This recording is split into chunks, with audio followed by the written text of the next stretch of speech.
เชื่อความหวังส่วนรักความรักไม่จริงจัง3 อย่างที่จะประมาณค่าไม่ได้คือมีคุณความดีความรักกันมิตรภาพอนันต์3 อย่างที่จะช่วยเราให้ถึงความสำเร็จเกล็ดความรู้สติเฝ้าวินัย3 อย่างเศร้ามีความไม่นิรันดร์ชัดความสำเร็จเกียรติยศชื่อเสียงสดทรัพย์สมบัติมีแล้วหนีพลาดพลัดไม่อยู่ไปตลอดกาลขอถวายความน้อมน้อมแด่พระรัตนตรัยมีพระพุทธเจ้าเป็นต้นขอถวายความเคารพพระมหาเถระพระเถรานุเถระเจ้าคณะพระสังฆาธิการทั่วโลกมีพระเดชพระคุณพระธรรมเสนาบดีเจ้าคณะภาค7วัดพระธาตุดอยสุเทพเป็นต้นและขออำนวยพรแด่ท่านผู้ฟังท่านผู้ชมสาธุชนพุทธบริษัททั้งหลายวันนี้รายการพระไตรปิฎกลอยฟ้าก็ลอยมาจากวัดพระธาตุดอยสุเทพราชวรวิหาร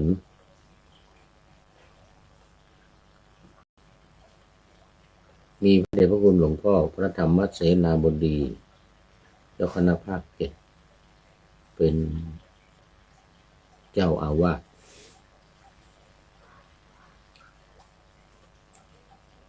ลงหน้ามา1 วัน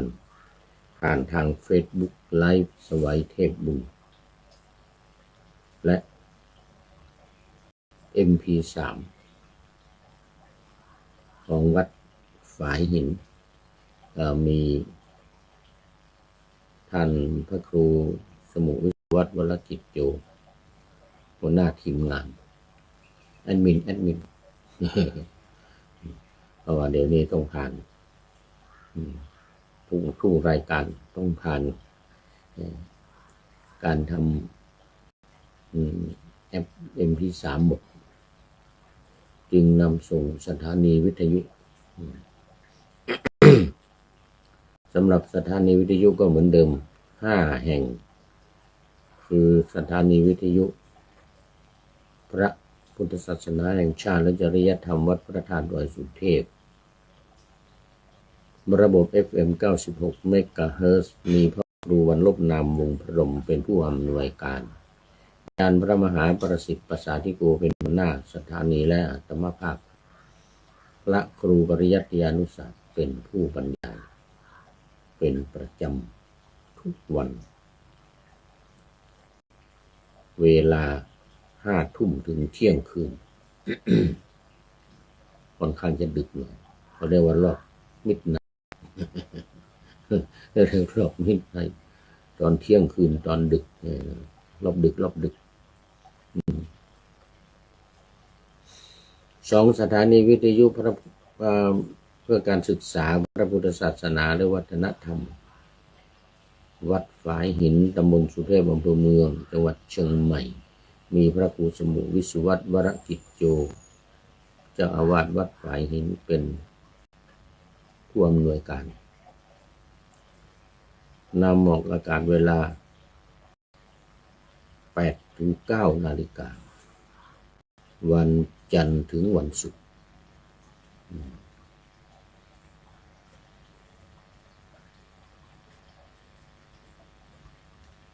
3 สถานีวิทยุคลื่นสีขาวเพื่อชาวประชาวัดปากทางเจริญอำเภอดอยหล่อจังหวัดเชียงใหม่มีท่านพระครูอภิวัฒน์ธนวิกรมเป็นเจ้าวาดวัดปากทางเจริญรองเจ้าคณะอำเภอดอยหล่อและเป็นผู้อำนวยการสถานีวิทยุคลื่นสีขาว4 สถานีวิทยุชุมชนคณะสงฆ์อำเภอฝางจังหวัดเชียงใหม่มีพระเดชหลวงพ่อพระครูสุจิตตานุรักษ์พระเดชพระคุณเจ้าคณะอำเภอฝางเจ้าอาวาสวัดพระพุทธบาทอุดมหรือน้ำบ่อสาวา เป็นผู้อำนวยการ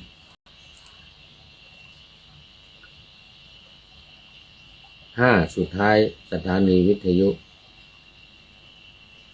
มจร.วิทยาลัยสงฆ์นครบางมีอาจารย์จิรศักดิ์ปันรำเป็นผู้อำนวยการสถานีทั้ง3 สถานีหลังนี้ออกอากาศเวลาเดียวกันกับวัดฝายหินตรงกันเลยคือ 8-9 นาฬิกาวันจันทร์ถึงวันศุกร์เหมือนเดียวกันต้อนรับแล้วคราวนี้พระเดชพระคุณหลวงพ่อสุทธิสงึมรำอาทิตย์กัลยันโอ้มาแต่หัวรุ่งเลยทีเดียวตั้งแต่ไก่ไม่ทัน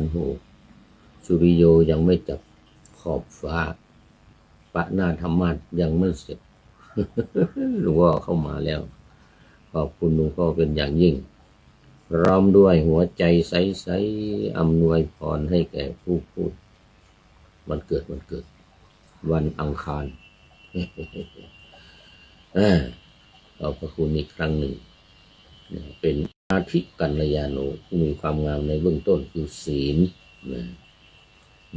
อีกสักประเดี๋ยวถ้ามีใครเข้ามายังอยู่ในช่วงแรกนี่ก็เป็นอาทิกัลยาณังผู้มีความงามในเบื้องต้นถ้ารายการนี้ดำเนินการไปครึ่งหนึ่งคือเลย30 นาทีไปFC ที่เข้ามาก็จะเป็นมัชเชกัลยาณัง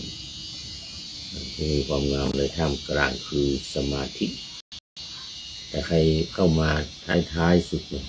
ก่อนจะหมดเวลาสัก10 นาที7-8 นาที5 นาทีอย่างนี้นะหรือหมดเวลาแล้วอย่างนี้นะเข้ามาเป็นปริโยสานกัลยาณังมีความงามในที่สุดได้แก่ปัญญารายการของผู้พูดในทุกรายการเน้นศีลสมาธิและปัญญานี่ซึ่งเป็นหัวใจสำคัญในการที่จะบรรลุเข้าถึงเป้าหมายสูงสุดของพระพุทธศาสนาคือพระนิพพานว่างเว้นจากศีลสมาธิและปัญญาแล้วหาได้เข้าสู่พระนิพพานไม่หาได้เข้าสู่เป้าหมายสูงสุดของพระพุทธศาสนาไม่มีทางเลยดังนั้นมันจึงเป็นเป้าหมายสำคัญอาจจะเรียกได้ว่าเป็นอุดมการณ์เรียกว่าเป็นอุดมการณ์ที่สำคัญมากศีลรักษาศีลให้บริสุทธิ์ของใครของมันญาติโยมสาธุชนก็ศีล5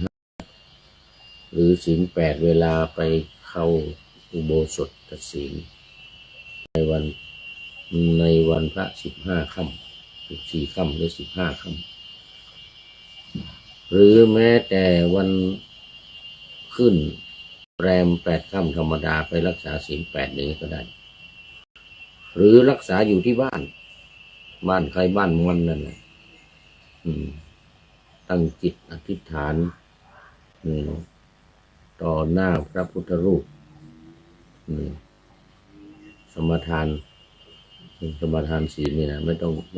องไปที่วัดก็ได้สมาทานเอาเองเขาเรียกสมาทานวิรัตเว้นโดยการสมาทานเอาเองหรือไม่รับจากพระไม่รับจากไม่สมาทานเองแต่ถือสัมปัตตวิรัตตัวนี้ก็สุดยอดเหมือนกันสัมปัตตวิรัตยังไงก็คือพอเจอเหตุการณ์ปุ๊บเกิดขึ้นอย่างเงี้ยก็รักษาศีลทันทีเว้นทันทีวิรัตคือการเว้นเช่นไปเห็นเขาตกทองเลยนะโอ้โหเหลืองอลามเส้นเท่ากับโซ่รถไฟนี่นะวางอยู่นะโอ้ก็นึกสัมปัตตวิรัตคือเกิดเว้นทันทีทันใดเลยคือไม่เอาสิ่งของคนอื่นที่เขาไม่ได้ให้เราอนุญาตให้เราตกอยู่นั่นมันตกมาจริงหรือเขาตกทองก็ตามมันนะไม่เอาเด็ดขาดไม่เก็บไม่รับไม่ไปถือขึ้นมาเป็นของตัวเองอันนี้เรียกว่าสัมปัตตวิรัตทำมากินนาทานโดยไม่ต้องรับศีลจากพระไว้ก่อนไม่ต้องสมาทานเองต่อหน้าพระพุทธรูปแต่ใช้สัมปัตตวิรัตสำนึกขึ้นมาทันทีเลยวิรัตทันทีเลยเว้นทันทีเลยนี่เรียกว่าสัมปัตตวิรัต3 อย่างก็มีวิธีการ3 อย่างในการรักษาศีลให้บริสุทธิ์ให้เป็นอาทิกัลยาณังให้มีความงามในเบื้องต้นเหมือนกับ FC ทั้งหลายที่เข้ามาในรายการของผู้พูดในทุกรายการไม่ว่าจะเป็นพระไตรปิฎกลอยฟ้านี้หรือธรรมทัศน์ธรรมะหลังธรรมวัดเย็นหรือนาวาวังทองอย่างนี้นะก็ถือว่าเอาศีลสมาธิและปัญญานี่แหละเป็นอุดมการณ์หลักอุดมการณ์หลักในนี่นะในรายการนี่นะที่ FC เข้ามาเนี่ยให้เข้ามาก่อนเป็นอาทิกัลยาณังเข้ามาในท่ามกลางเป็นมัชเชกัลยาณังเข้ามาในที่สุดเป็นปริโยสานะกัลยาณังในทุกรายการ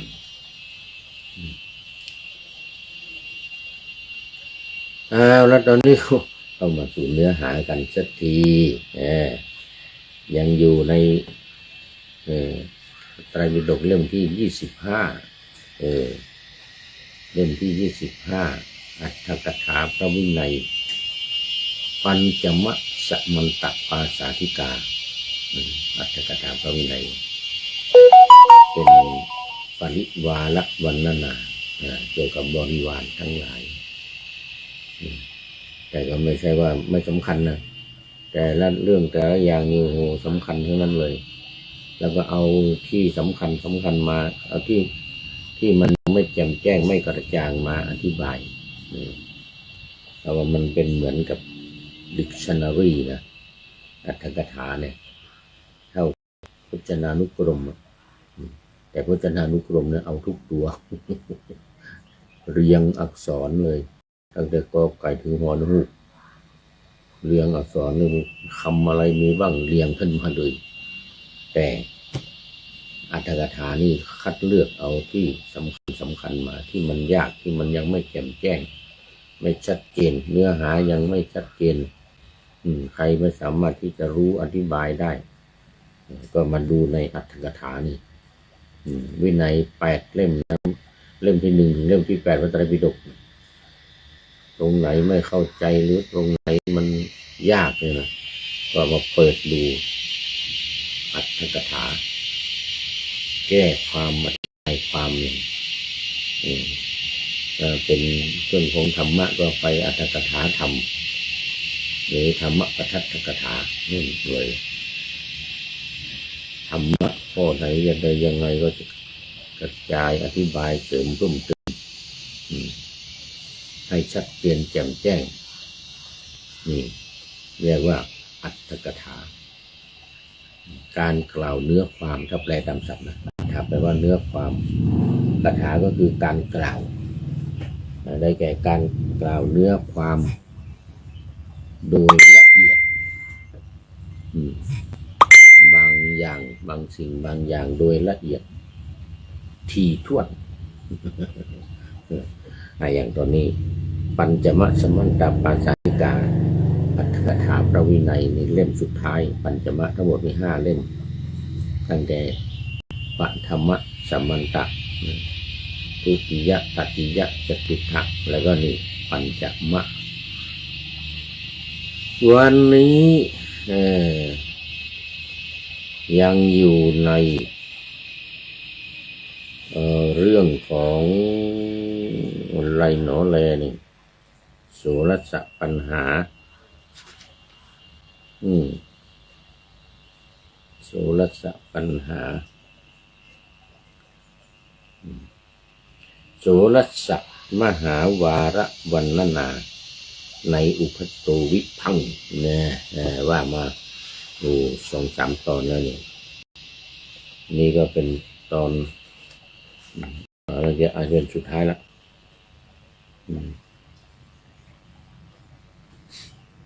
สุดท้ายละเมื่อวานนี้ก็ว่ามาถึงเรื่องความละเมิด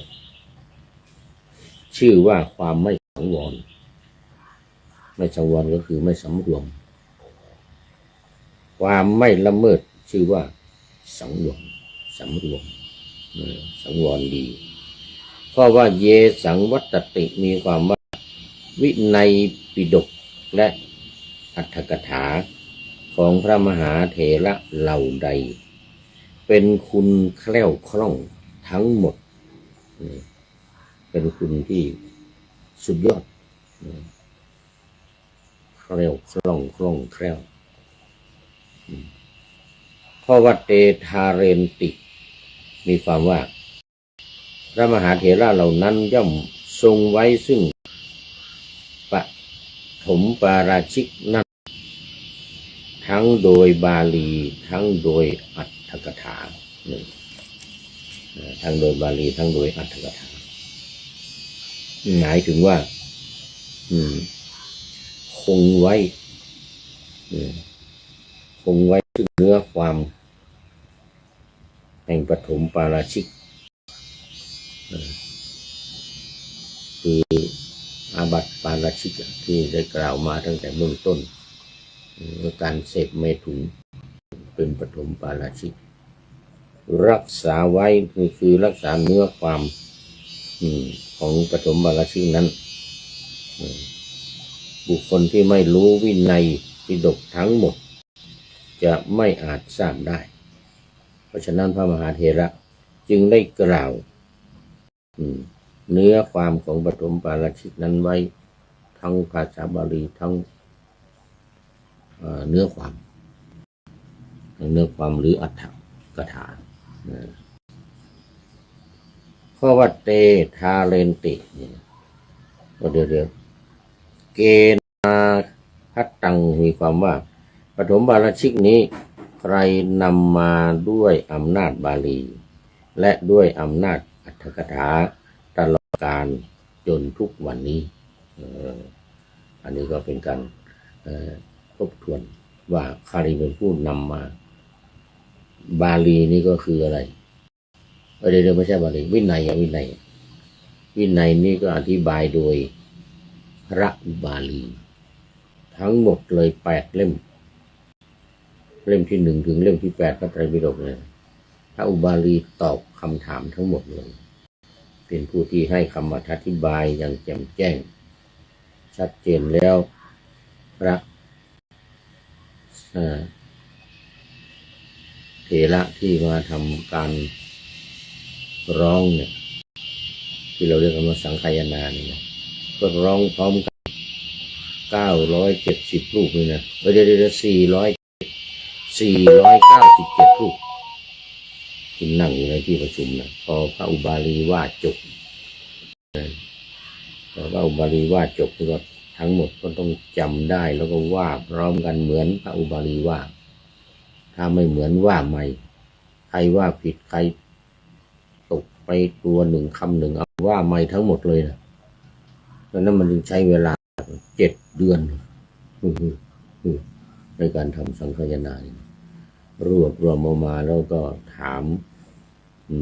พระอุบาลีทางด้านธรรมะก็ถามท่านพระ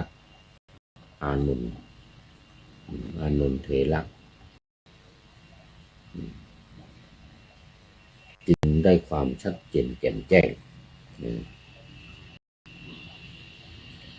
ข้อว่าปรัมปราพตังมีความว่า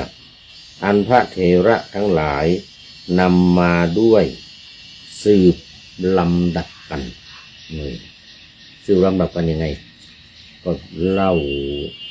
ต่อว่าต่อกันครั้งแรกพระมหากัสสปะถามพระอุบาลีถามพระอานนท์อันนี้เป็นครั้งแรกการทำสังฆายนาครั้งแรกทำนี้แล้วทรงพระไตรปิฎกเหล่านั้นอรรถกถาเนื้อความทั้งหลายเหล่านั้นยังแม่นยำก็เป็นพระอรหันต์หมด500 รูปที่อยู่ในถ้ำเนี่ยทำการทำสังฆายนาครั้งแรกก็497 รูปว่าพร้อมกันหมดเป็นทำนองสรพัญญะหรือทำนองใดๆก็ตามที่พระอุบาลีกล่าวไว้ตรงนั้นต้องว่าตามให้เหมือนทั้งหมดว่าตามให้เหมือนทั้งหมดเลยจึงเรียกว่าสังขายนาแปลว่าการร้องพร้อมกันก็คือการว่าตามที่พระอุบาลีว่าหรือพระอานนท์ว่าที่จะเป็นคาถาเป็นอะไรหรือเปล่านั้นก็ถ้ามันเป็นคาถาอยู่กับว่าเป็นทำนองโสรปัญญะถ้าไม่เป็นก็ว่าเป็นธรรมดาเนี่ยแต่ต้องให้พร้อมกันหมดทุกรูปนะนี่เองคือเรียกว่าทาเรนติคือทรงจำเอาไว้พระเถระทั้งหมดจำไว้แล้วก็บอกต่อกันในครั้งต่อไปพระเถระที่อยู่ในเนี่ยอาจจะมีพระเถระอื่นรวมกันอีกแล้วก็นิมนต์พระเถระทั้งหลายนี่มาว่าแล้วก็ต่อกันว่าต่อกันไว้จำต่อกันไว้หลังจากพระมหากัสสปะปรินิพพานไปแล้วนี่ครั้งต่อมาก็นิมนต์รูปอื่นเป็นประธานอย่างเช่นครั้งที่3เมืองปัตตานีบุตรได้พระโมคคัลลีบุตรติสสะเถระส่วนในครั้งที่2ที่ทำเมืองไวสาลีก็มีประธานอยู่แต่สมองมันลืมไปตอนนี้ สมองลืมตอนนี้ขอต้อนรับท่านอาจารย์สมภารรัมมนานี่สมองไม่ได้เรื่องสมภารรัมมนาท่านอาจารย์สมภารรัมมนาเนี่ยอยู่วัดไหนยังไงตำบลอำเภอจังหวัดที่ไหนก็จำไม่ได้แล้วอย่างนี้ไปนั่งทำสังฆายนากับเขาไม่ได้นะได้สัก1-2 ชั่วโมงลืมซะแล้วไปว่าไม่เหมือนพวกอย่างนี้ไม่ได้ท่านอาจารย์สมภารรัมมนาเป็นอะไรเนาะเนี่ยตอนนี้38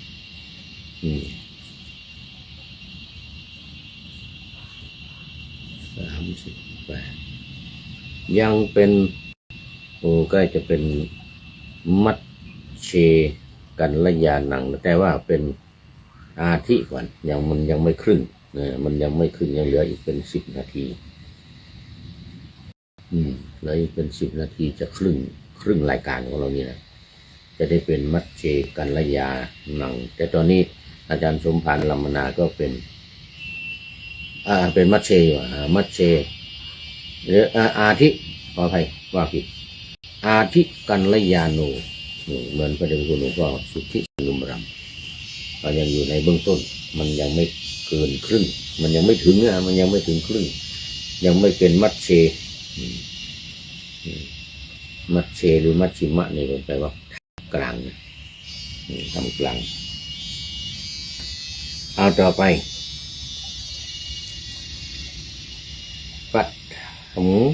ปฐมราชิกปาราชิกนี้อันพระมหาเถระทั้งหลายนำมาด้วยสืบลำดับกันใดบัดนี้เพื่อแสดง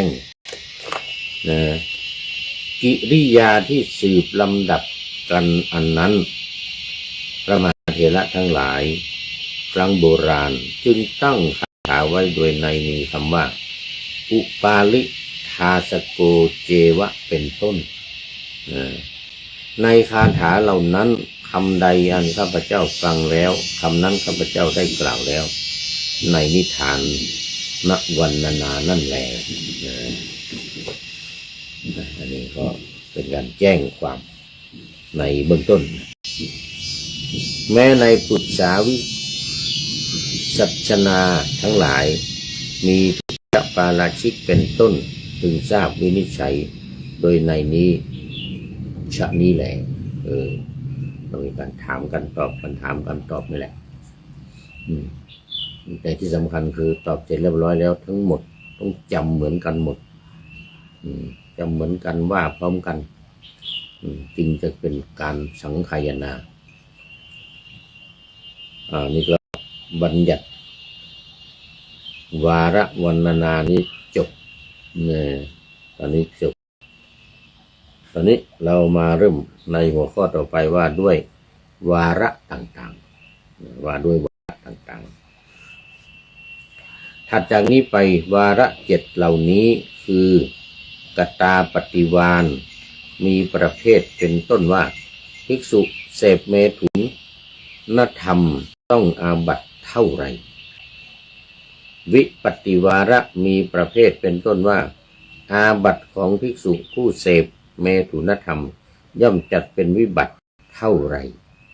ในวิบัติ4อย่างนั้นสังฆวาระมีประเภทเป็นต้นว่าอาบัติของภิกษุผู้เสพเมถุนธรรมท่านสงเคราะห์ด้วยกองอาบัติเท่าไรแห่งอาบัติทั้ง7สมุฏฐานวาระมีประเภทเป็นต้นว่าอาบัติของภิกษุผู้เสพเมถุนธรรมย่อมเกิดขึ้นด้วยสมุฏฐานเท่าไรแห่งสมุฏฐานอาบัติทั้ง6อธิกรณวาระมีประเภทเป็นต้นว่าอาบัติของภิกษุผู้เสพเมถุนธรรมจัดเป็นอธิกรณ์ไหนแห่งอธิกรณ์4ในบรรดาอธิกรณ์ทั้ง4อย่างสมถวาระมีประเภทเป็นต้นว่าอาบัติของภิกษุผู้เสพเมถุนธรรมย่อมระงับด้วยสมถะเท่าไรแห่งสมถะ7อย่างและสมุจจยวาระอันเป็นลำดับแห่งสมถวานนั้นมีเนื้อความง่ายทั้งนั้นหรือตื้นทั้งนั้นถัดจากนั้นไปอีก8พระท่านกล่าวไว้อย่างนี้คือบัญญัติปัญญัติวาระหนึ่งเนื่องด้วยปัจจัยโดยนัยยะเป็นต้นว่าเพราะปัจจัยคือการเสพเมถุนธรรมปาราชิกทรงบัญญัติที่ไหนดังนี้7วาระมีคาถาปฏิวาระเป็นอาทิกล่าววาระก่อนนั้นเนื่องด้วยกันคือเนื่องด้วยปัจจัยอย่างข้อนี้มีเรื่องของปัจจัย เนื่องด้วยปัจจัยนั้นเหมือนกันแม้วาระทั้ง8นั้นก็มีเนื้อความง่ายทั้งนั้นวาระ16ในมหาวิพังค์คือที่มีก่อน8เหล่านี้อีก8ก็เป็น16ข้าพเจ้าแสดงแล้วด้วยประการอย่างนี้ถัดจากวาระนั้น16วานมาแล้วแม้ในภิกษุณีวิพังค์โดยนัยยะนั้นเหมือนกันเพราะฉะนั้นพึงทราบแม้วาระ32ในอุพัตโตวิพังค์เหล่านี้โดยนัยยะบาลีนั่นแลด้วยประการชนี้แลจริงอยู่ใน32วาระนี้คำไรๆที่นับว่ามิได้วินิจฉัยแล้วในหนหลังย่อมไม่มีย่อมจะมีการวินิจฉัยอธิบายและตัดสินอย่างใดอย่างหนึ่งครับทั้งนั้นทั้งนั้นเอาละนี่ก็เป็นเรื่องของว่าด้วยวาระจบไปในส่วนที่1นะในส่วนที่1ในส่วนที่ว่าด้วยสุรสมหาวาระวรรณนาในอุพัตโตวิพังค์ก็คือทั้งภิกษุทั้งภิกษุณีสงฆ์ทั้งภิกษุสงฆ์และภิกษุณีสงฆ์อุพัตโตแปลว่าทั้งสองจบโสรสมหาวัคควรรณนาในมหาวิพังค์และภิกขุณีวิพังค์อันนี้จบไว้แค่นี้ก่อนเราต้องดูเวลา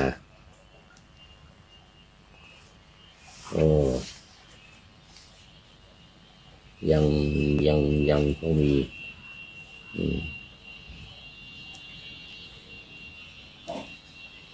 ยังพอมีเวลาตอนนี้เราก้าวขึ้นมาสู่สมุฏฐานศีสะวรรณนากันเลยการพรรณนาถึงเรื่องหัวข้อที่ตั้งหรือสมุฏฐานก็ได้วินิจฉัยในสมุฏฐานกถาอันเป็นอันดับแห่งโสรสมหาวาระนั้นพึงทราบดังนี้คาถาว่าอนัตตาหิติมิจฉยามีความว่า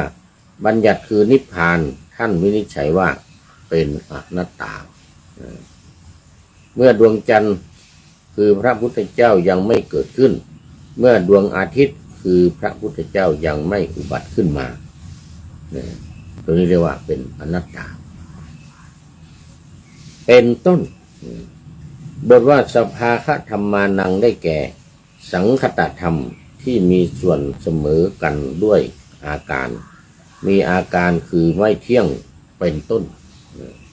สังคตธรรมคือธรรมที่ประกอบกันที่ปรุงแต่งกันก็จะมีความไม่เที่ยงยกเว้นอสังคตธรรมคือพระนิพพานเนี่ยอันนี้เรียกว่ามันไม่มีการเปลี่ยนแปลงคือพระนิพพานคราวนี้มาดูถ้าถามว่าอนัตตาหิมิจฉยาสภาคธรรมานังได้แก่สังคตธรรมคือการถือว่าไม่เที่ยงเป็นต้นไม่เที่ยงเป็นทุกข์แล้วก็เป็นอนัตตานั่นเองเป็นต้นเพราะว่านามมัตตังนยายติมีความว่าแม้เพียงแต่ชื่อแห่งสังคตธรรมเหล่านั้นย่อมไม่ปรากฏย่อมไม่ปรากฏบทว่าทุกขหานิงได้แก่บำบัดทุกข์เสียบำบัดทุกข์บาทคาถาว่าขันธกายาจะมาติกามีความว่าขันธกาทั้งหลายและมาติกาเหล่าใดอันหนึ่งบาลีก็มีเหมือนกันบาทคาถาว่าสมุฏฐานนิยโตกัตตังมีความว่าสมุฏฐานที่ท่านทำให้เป็นของแน่นอนคือ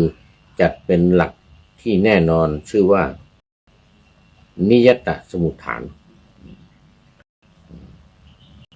การสงเคราะห์3สิกขาบทคือภูตาโรจนะสิกขาบท โจลีวุฒาปณสิกขาบทและอนะนุญญาตะยาตะสิกขาบทด้วยคำว่าสมุฏฐานนิโยนิยตโตกตังนั่นอันบัณฑิตพึงพิจารณาจริงอยู่3สิกขาบทเหล่านั้นเป็นนิตยสมุฏฐานคือสมุฏฐานที่ไม่เจือปนกับสมุฏฐานเหล่าอื่นบาทคาถาว่าสัมเพทะนิทานันจันยังมีความว่าความเจือปนกันและเหตุแม้อื่นที่จะเจือปนกันได้นั้นเป็นเรื่องที่จะต้องแก้ไขบัณฑิตพึงพิจารณาการถือเอาความเจือปนกันแห่งสมุฏฐานใน2คำนั้นด้วยคำว่าสัมเพทะจริงอยู่เว้น3สิกขาบทนั้นเสียสิกขาบทที่เหลือจัดเป็นสัมพินสมุฏฐานบัณฑิตพึงตรวจดูนิทานกล่าวคือประเภทที่บัญญัติแห่งสิกขาบททั้งหลายเทศแห่งสิกขาบททั้งหลาย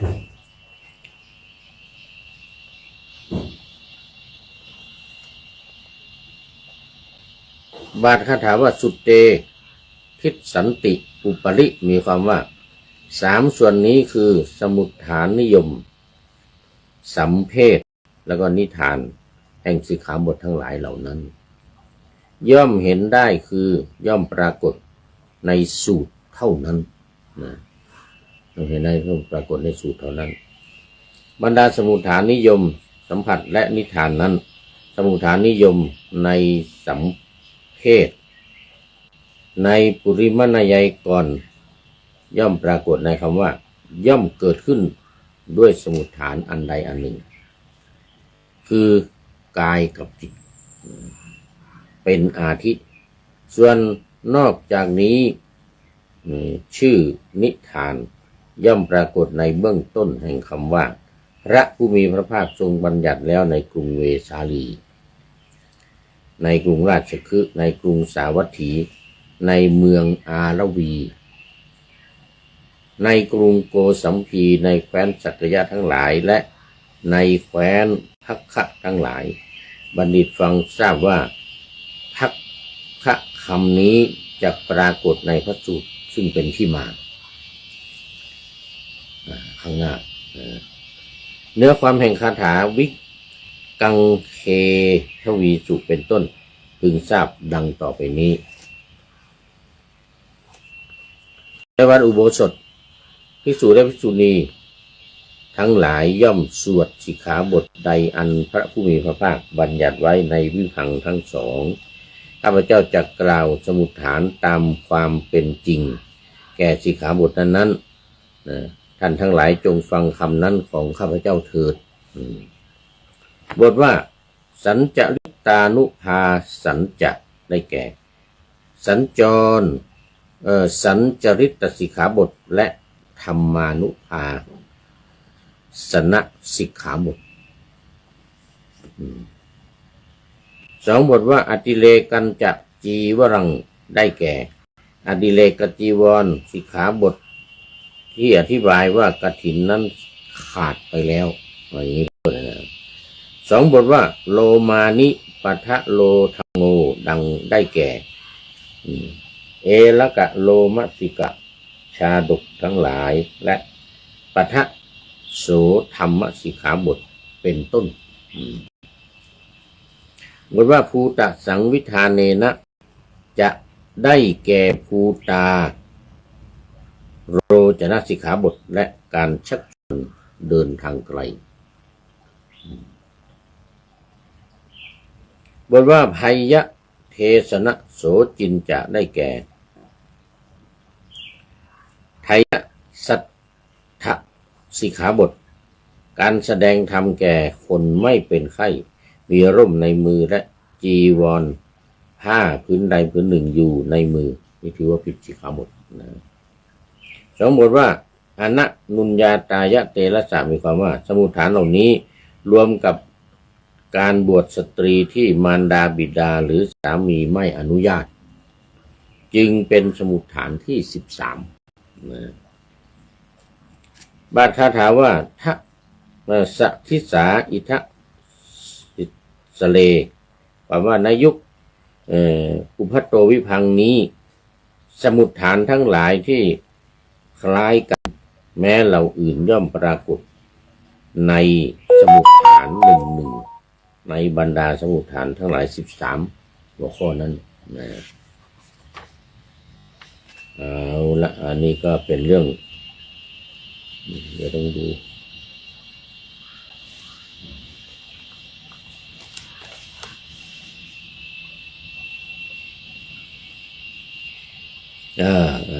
มาโดยว่าสัญจริตานุภาสัญจะได้แก่สัญจริตคือความประพฤติพร้อมของสิกขาบทและสมนุภาสนสิกขาบททั้งหมดว่าอติเลกันจะจีวรังได้แก่อติเลกกับจีวรสิกขาบทอธิบายว่ากฐินสิกขาบทโอ้อันนี้ดูไปดูมาใกล้จะหมดเวลาดูไปดูมาก็จะหมดเวลาเดี๋ยวเอานี้ให้จบต่อไปมันจะเป็นปฐมปาราชิกสมุฏฐานอันนี้เอาความกว้างๆนี้ให้จบก่อนสองบทว่าอติเลกันจะจีวรังได้แก่อติเลกกับจีวรสิกขาบท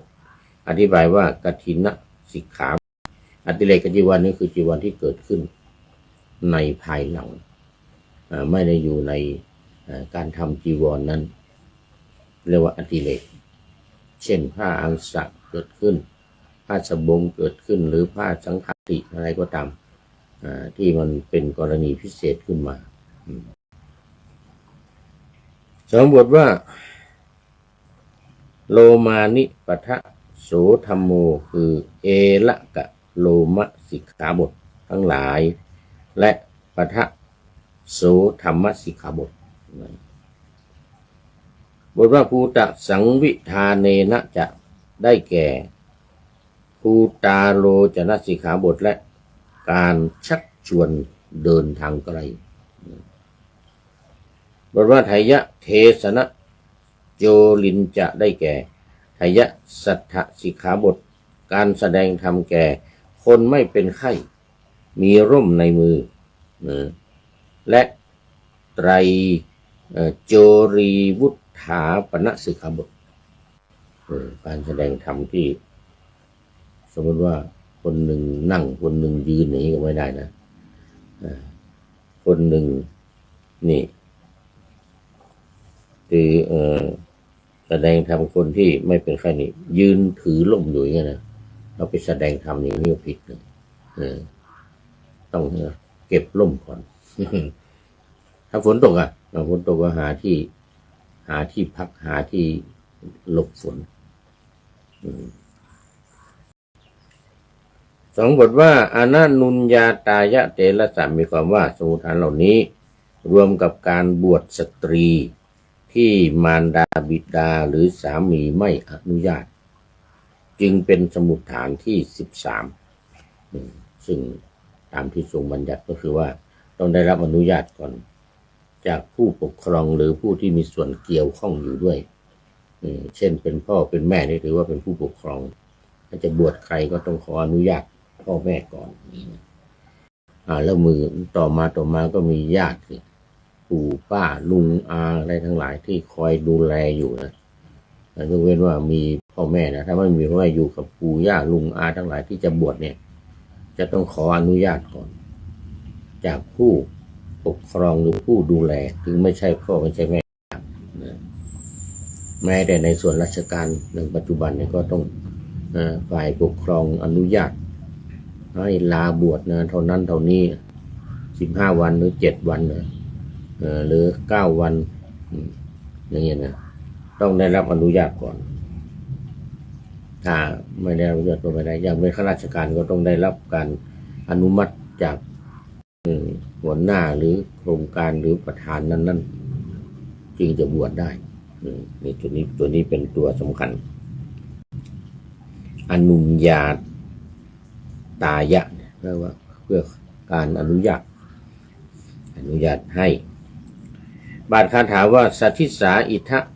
คิสเรมีความว่าในอุทธตูวิพังนี้สมุฏฐานทั้งหลายที่คล้ายกันแม้เราอื่นย่อมปรากฏในสมุฏฐานอันหนึ่งในบรรดาสมุฏฐานทั้งหมดทั้ง13อย่างนั้นเอาแล้วคราวนี้ดูไปดูมาหมดใกล้หมดเวลาพอดีคงเอาไว้แค่นี้ก่อนเป็นแค่สมุฏฐานนะเป็นแค่สมุฏฐานไว้แค่นี้ก่อน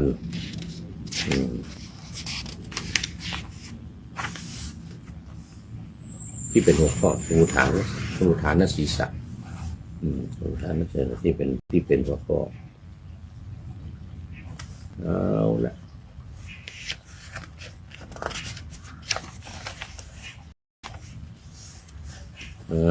ตอนนี้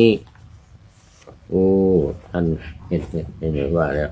ท่านอาจารย์สมภารลามนายังอยู่เป็น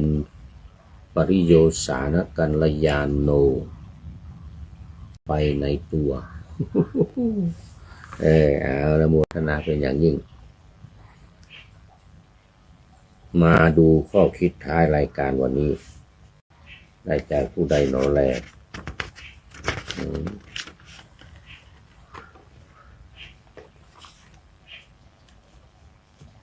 บุญส่งสมแก้วนี่เป็นผู้ให้ข้อคิดให้ข้อมูลมาบุญส่งสมแก้วแล้วก็จากลายชมรมกวีล้านนาชมรมกวีล้านนามาจากของในลายนะเสร็จแล้วก็พญางูเขียวประพันธ์อันนี้พญางูเขียวประพันธ์คือ3อย่างที่เป็นรางดีกับรางร้ายนะเป็นอย่างไป3อย่างรางไม่ดีเอาไม่ดีก่อน3อย่างรางไม่ดีที่ผ่านไปไม่ได้คืนผ่านไปแล้วคืนไม่ได้กลับมาอยู่ยั่งยืนเวลาชีวิตวัยเยาว์3อย่างนะ1เวลาถ้าผ่านมาแล้วไม่มีทางที่จะคืนได้1เวลา2ชีวิต3วัยเยาว์คือวัยตอนเป็นเด็กๆเราแก่ไปแล้วนี่จะกลับไปเหมือนวัยเยาว์วัยเด็กๆมันไม่ได้เด็ดขาดแก่แล้วแก่เลย แก่แล้วแก่เลยเพราะฉะนั้น3อย่างที่ไม่ดีเนี่ยนะที่ผ่านไปแล้วไม่ได้คืนนี่นะก็คือ1เวลา2ชีวิตแล้วก็3วัยเยาว์วัยหนุ่มๆวัยเด็กๆนี่วัยหนุ่มๆวัยเด็กๆกลับมาอยู่ยังไม่กลับมาอยู่อย่างยั่งยืนได้คือเวลาชีวิตวัยเยาว์3อย่างที่ส่งผลทำลายผลชีวิตเราต่อไปนี่นะโอหังโมโหเขลาใจแคบเมาหวาดระวัง3อย่าง1โอหังก็คือพองตัวนะพองตัวโอหังนี่นะแล้วโมหะเรานี่คือความหลงแล้วก็ใจแคบไอ้3อย่างนี้ทำลายชีวิตส่งผลให้ถึงกับเสียชีวิตเลยก็เป็นได้อย่างความโอหังความยิงพยองนี่นะเขาเรียกโอหัง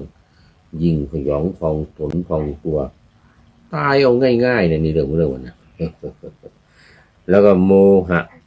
โหเราเนี่ยคือความหลงหรืออวิชชาเนี่ยคือความไม่รู้อันนี้เนี่ยมีแนวทางแต่ทางหายนะทางหายนะแล้วก็ข้อที่3ใจแคบนะใจแคบไม่ไหวอยู่กับใครก็ไม่ได้ใจแคบมีแต่ความหวาดระวังระแวงระวังอยู่ตลอดเวลาอย่างนี้ไม่ได้เขาเรียกว่า3อย่าง นะเดี๋ยวที่ทำลายชีวิตนะหนึ่งโอหังสองโมโหสามใจคับแคบต่อไปสามอย่างที่ขว้างไม่ได้คือความเชื่อความหวังขว้างไม่ได้ทิ้งไม่ได้ความเชื่อความหวังความรักไม่จริงจังความสามอย่างที่จะประมาณสามอย่างนี่นะนี่หนึ่งความเชื่อสองความหวังสามความรักนี่ทิ้งขว้างไม่ได้ทิ้งขว้างไม่ได้อันนี้ก็เมื่อกี้นี่ในทางไม่ดีอันนี้ก็ในทางไม่ดีทิ้งขว้างไม่ได้ประมาณค่าไม่ได้ค่าไม่ได้คือมีคุณความดีความรักกันมิตรภาพอนันต์สามอย่างที่จะช่วยเราสามอย่างที่จะช่วยเราให้ถึงความสำเร็จตัวนี้จะให้ถึงความสำเร็จดูอีกทีว่าสามอย่างที่จะประมาณค่าไม่ได้ค่าไม่ได้คือมีคุณความดีหนึ่งละความรักกันสองแล้วก็มิตรภาพอันนั้นสามอย่างคุณความดีความรักกันแล้วก็มิตรภาพที่กว้างขวางที่อนันต์ที่มากมายต่อไปสามอย่างที่จะช่วยเราให้ถึงความสำเร็จเกร็ดความรู้สติเฝ้าวินัยสามอย่างเศร้ามีความไม่นิรันดร์ชัดความสำเร็จเกียรติยศชื่อเสียงสดทรัพย์สมบัติทรัพย์สมบัติมีแล้วหนีพลาดพลัดไม่อยู่ไปตลอดกาลมีอะไรบ้างนี่ทรัพย์สมบัติทรัพย์สมบัติเกียรติยศชื่อเสียงมีเกียรติยศแล้วมีชื่อเสียงแล้วก็ทรัพย์สมบัติสามอย่างนี้ไม่อยู่กับเราตลอดไปต้องมีการเปลี่ยนแปลงต้องมีการพลัดพรากมีการเปลี่ยนแปลงมีการพลัดพรากอยู่ไปตลอดการตลอดเวลาสามอย่างเริ่มมาตั้งแต่ต้นเลยนี่นะเริ่มมาตั้งแต่ต้นก็สามอย่างอันดับแรกสามแรกก็คือเวลาชีวิตและความเป็นเด็กหรือเยาว์วัยสามอย่างนี้ถ้าผ่านไปแล้วไม่คืนมาผ่านไปแล้วไม่คืนมาและสามอย่างที่ทำลายชีวิตของเราก็คือหนึ่งโอหังโมโหคือความไม่รู้โอหังคือความยิ่งพยองของตนแล้วก็สามใจแคบเอาต่อไปสามอย่างต่อไปมีอะไรความเชื่อความหวังความรักสามอย่างนี้อันนี้ทิ้งไม่ได้ขว้างไม่ได้ต้องมีความเชื่อแล้วก็ต้องมีความหวังแล้วก็มีความรักต่อไปสามอย่างต่อไปที่จะทำให้เราเกิดความสำเร็จก็คือหนึ่งคุณงามความดีสองความรักสามมิตรภาพใช่ไหมคุณงามความดีความรักมิตรภาพอันนี้เกร็ดความรู้สามอย่างหนึ่งมีความนี่เขาเรียกอะไรไม่นิรันดร์ชัดสามอย่างนี้จะทำให้เกิดความเศร้าโศกเสียใจมีความไม่นิรันดร์ชัดสองความสำเร็จคือเกียรติยศชื่อเสียง รวมกันเลยเกียรติยศกับชื่อเสียงรวมกันและสามสมบัติสิ่งเหล่านี้เป็นสิ่งที่จะพลัดพรากจากตัวของเราไปไม่อยู่จีรังยั่งยืนไม่อยู่จีรังยาวนานเอาละตอนนี้ก็ขอขอบคุณ